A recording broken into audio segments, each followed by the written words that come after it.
فیله استریپس یا فیله پولکدار از جمله سوخاریایی هستش که بسیار خوشمزه و بسیار لذیذه و جدیداً هم اگه توجه کرده باشید 90% سوخاریای شهرها همشون از این نوع فیله سوخاری میان میپزن و سرو میکنن. این فیله سوخاری در قدیم به نام فیله سوخاری کنتاکی معروف بود، ولی الان اسمشو عوض کردن به نام استریپس یا همون به قول خودمون فیله پولکدار. ولی این فیله پولکدار اینطوری نیستش که شما خیلی راحت آب و آرد و کنار دستت داشته باشی و بزنی بتونی یه فیله سوخاری خیلی خوشمزه‌ای رو درست بکنی. برای اینکه بتونی یه فیله سوخاری خیلی خوشمزه درست کنی، نکات بسیار ریزی داره که من توی هیچ ویدئویی تا امروز ندیدم. امروز اومدم تا بهت تمام این نکاتو دونه بدونه یاد بدم که بتونی یک فیله سوخاری خیلی خوشمزه حتی توی محل کارت و یا توی خونه آماده بکنی. پس بزن بریم ببینیم امروز قراره این فیله سوخاری رو به چه صورتی آماده کنیم.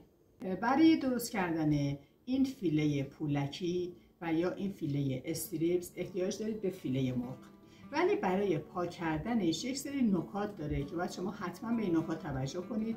در غیر این صورت فیله استریپس خیلی خوبی رو نمیتونید آماده بکنید و فیلتون خراب میشه. این فیله مرغ داره یک نوار پهن سفید رنگ هستش که به نام دمار ما میشناسیم. ببینید اگر این دمارش رو شما به طور کامل بخواید بگیرید و اینو تا انتها بیارید، چون این خط سفیدی که اینجا هستش این دماره، تا انتها بیارید این فیله سوخاریتون بعد از اینکه شما پولکی کردی وا میره و اون جلوه قشنگ رو نمیتونه بگیره. فقط دمار رو باید در این حد شما جدا بکنید که همین سر سفیدش که خیلی پهن هستش و اینو یه مقدار خیلی کوچولوی شما میتونید بگیرید. برای گرفتنش این به حساب نوکش رو شما میگیرید، نوک این دمار رو و میزنید. تمام، در همین حد شما کافی هستش که این کارو بکنید. حالا اینجا ببینید یه پوستی ما داریم که پوست شفافی هستش. ببینید الان اینجا یه پوست شفافی وجود داره، اینو حتما باید بگیرید چون این سطحش، ببینید سطحش خیلی صاف و صیقلی هستش.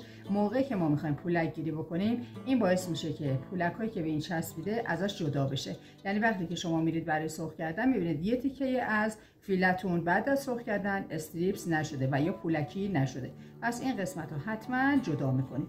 به همین روش دونه دونه فیله ها رو آماده میکنیم و میریم سراغ مراحل بعدی. شما اگر 1 کیلو فیله مرغ داشتید که این مقداری که من الان اینجا استفاده میکنم کمتر هست، به همین دلیلم ادویه هامو دارم کمتر میریزم، ولی اندازه های دقیق رو برای شما مینویسم. الان ما اینجا به چیزی که احتیاج داریم، اولین چیزی که احتیاج داریم پودر پیازمون هستش که 1/2 قاشق غذاخوری هست در 1 کیلو، ولی من اینجا این مقدار میریزم. حدودا 9 تا 10 تا دونه فیله مرغ هستش. بعد ببینید این اندازه ها خیلی هم نمیخواد دقیق باشه.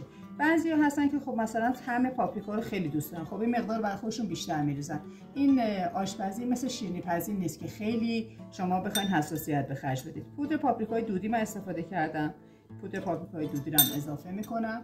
عرضم به خدمت شما که پودر سیر دارم، پودر سیرم هم اضافه میکنم، پودر پیاز، فلفل سیاه و نمک. اینا رو کاملا من اضافه میکنم به مرغم. ببینید الان این ادویه ها رو که من اضافه کردم اینا نمیتونن داخل بافت این مرغ بشن و من اینجا باید بهش حتما آب اضافه کنم. مقدار آبی که باید اضافه کنید، اگر 1 کیلو شما فیله مرغ داشتید حدودا 100 گرم آب میخواد، ولی الان مقداری که من به این اضافه میکنم خیلی کمتر هستش. آبی که من اضافه میکنم در حدی هستش که این به حساب ادویه بتونه به خورد این مرغ بره. فقط دقت کن آرد سفیدی رو که میخوای استفاده بکنی ظرفت حتما باید بزرگ باشه که شما بتونید حالت پولکی شدن رو داخل این ظرف به اون فیله های مرغتون بدید و ایجاد بکنید. بعد آردی که استفاده میکنید، من اینجا از آرد 400 استفاده کردم. ببینید آردی که استفاده میکنید حواستون باشه یه آرد باشه که نرم باشه. آرد زبر به هیچ عنوانی استفاده نکنید. از آرد سبوسدار مثل آرد نونوایی سنگک هم استفاده نفرمایید. آرد سفید ساده. البته من ادویه هایی که لازم هست برای شما حتما می‌نویسم که شما میتونید نگاه بکنید و اون ادویه ها رو برای 1 کیلو میتونید به این آرد اضافه کنید. ولی یک کلک و یک قلق خیلی خوبی داره که میتونی خیلی راحت بدون اینکه اصلا ادویه‌ای خریداری بکنی یا بخوای ادویه رو اینا رو همه رو با هم دیگه این تو مخلوط بکنی، اینو مزه دارش بکنید. ببینید شما میتونید از این آردای سوخاری آماده با برندهای مختلف توی بازار هست و همشون هم جزء بی‌نظیراست. ببینید این آرد شامل تمام ادویه هایی که برای مزه دار کردن این فیله سوخاری ما احتیاج داریم و داره. حالا من اینجا از ادویه آرد سوخاری ترخینه استفاده کردم. شما از هر برندی که خواستید میتونید استفاده بکنید. ببینید اینو اگر شما اینجا ببینید من برای تقریبا حالا 9 تا 10 تا فیله مرغ که بود بین 700 تا 800 گرم آرد احتیاج دارم. تقریبا حدود 2 تا 3 قاشق سرپر شما از این آرد سوخاری احتیاج دارید. ببینید پودر سوخاری نیست، این ترکیبی از همین آرد سفید و ادویه ها هستش. الان کاملا این فیله های مرغ مزه‌دار شده و آماده است برای اینکه ما بریم اون مرحله نهایی که بسیار مهم هست و پولکی کردن هست رو به شما آموزش بدم. اگر شما تا اینجای این آموزش رو دوست داشتید محبت بفرمایید یک کامنت کوچولو برای من بذارید، نظرتون راجع به این مرینیت و راجع به این فیله سوخاری که میخوام بهتون آموزش بدم و برام بذارید. برای دوستانتون هم حتما بفرستید که حمایت خیلی زیادی از کانال خودتون میکنید. چند تا فیله مرغمو میتونم بندازم داخل این آردم. ببینید الان کاری که من اینجا میخوام بکنم، فقط میخوام یک لایه برای این ایجاد بکنم که این حالت پیدا بکنه که حالت خمیری باشه و من وقتی که میخوام به این پولک رو بدم، پولکام به این خمیری که یک حالت لزج داره و یه حالت چسبناک داره بچسبه. ببینید در همین حد اصلا هیچ چیز خاصی هم نیست. شما الان اینجا نمیخوایم هیچ پولکی رو بدیم. ببینید فقط فیله هامو داخل این آرد میزنم به همین صورت. ببینید فقط میقلتونم. حواستون هم باشه که نوک انگشتاتون کار کنه. ما با کف دستمون اصلا هیچ کاری نداریم برای به حساب پولکی کردن. خب ببینید بعد از اینکه این کار رو انجام دادید، حالا باید آرد اضافی رو از روی این وردارید. اگر این آرد اضافی رو ور ندارید حالت پولکی تو کامل نمیشه. برای اینکه این آرد رو وردارید این قسمت دستتون رو ببینید، دو تا شستتون رو از ناحیه دو تا شست به هم میزنید و این آرد اضافه گرفته میشه. یک آب اینجا من تهیه کردم که داخلش یخ ریختم که آب بسیار سرد باشه. 10 ثانیه من باید اینو داخل این آب سرد قرارش بدم. ببینید به این صورت 10 ثانیه من اینو داخل آب سرد قرار میدم، هر 4 طور. بعد از 10 ثانیه با یه گیره میتونم بگیرمش و بذارمش دوباره داخل آردم. اینجا مهمترین مرحله هستش که شما میخواین به این پولک بدید. ببین برای اینکه پولک بدی اصلا هیچ کار خاصی شما نمیخواد انجام بدید. نوک انگشت من رو ببینید، اینو میگیرم به این صورت میچرخونمش، به این صورت میچرخونمش. ببینید هیچ فشاری روی فیله مرغ نمیارم، فقط دارم چرخش انجام میدم. بعد دوباره اینو میارم. ببینید توی این قسمت آرد رو جمع میکنید کف دستتون، نوک انگشتاتون و اینو به این صورت ماساژ میدید.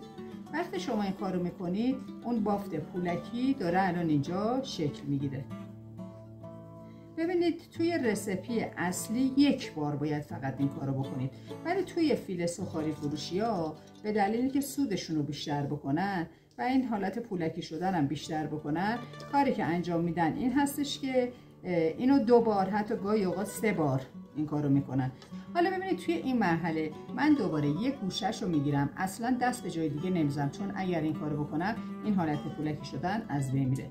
اینو دوباره میذارم داخل آب یخ بین 4 تا 5 ثانیه و بعد دوباره اینو در میارم. الان اینجا ببینید من از آب درش آوردم، دارم مرحله دومو انجام میدم. ببینید با نوک انگشتام اینو فقط میچرخونمش، هیچ فشاری به فیلم نمیارم، برش میگردونم. ببینید آردو میذاری اینجا و اینو بین 2 تا کف دستتو ببین پر آرد میکنی، میذاری اینجا و اینو چیکار میکنی؟ حرکت میدی. حالا ببینید چقدر قشنگ این پولک دار شده. میرم برای دومی. ببینید اینو من یک بار داخل آب زدم، آوردمش اینجا و حالا میخوام اینو پولکی کنم با نوک انگشتام.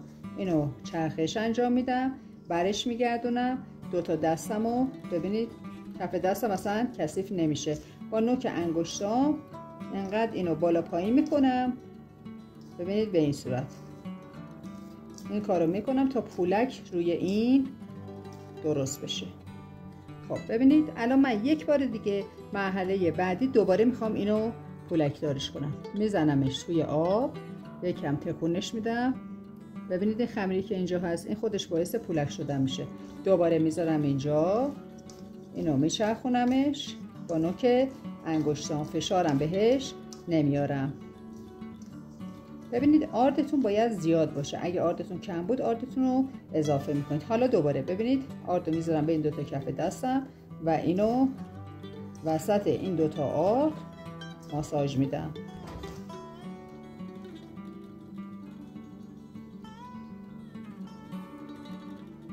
اینو میتکونید و ببینید چه پولکی زد.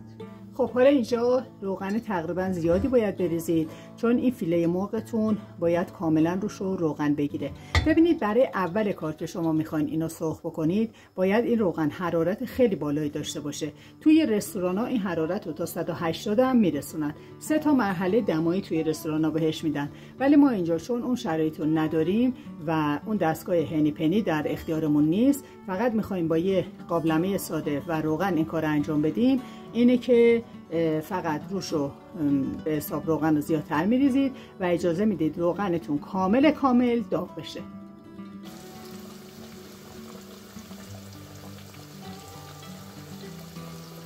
ببینید حرارت همچنان بالاست. اجازه میدم یه سمتش که سرخ شد برش میگردونم.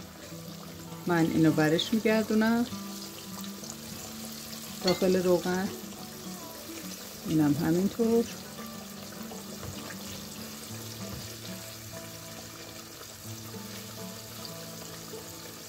ببینید چقدر قشنگ اون حالت پولکی رو به خودش گرفته.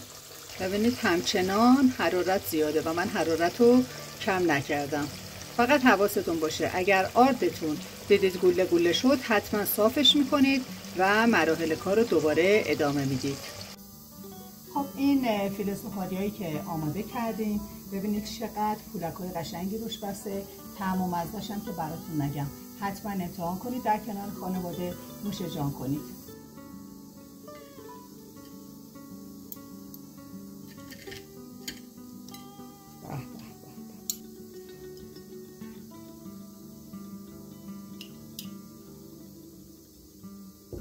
حتما این سس خونگی درست بکنید و میل کنید که بسیار خوشمزه است.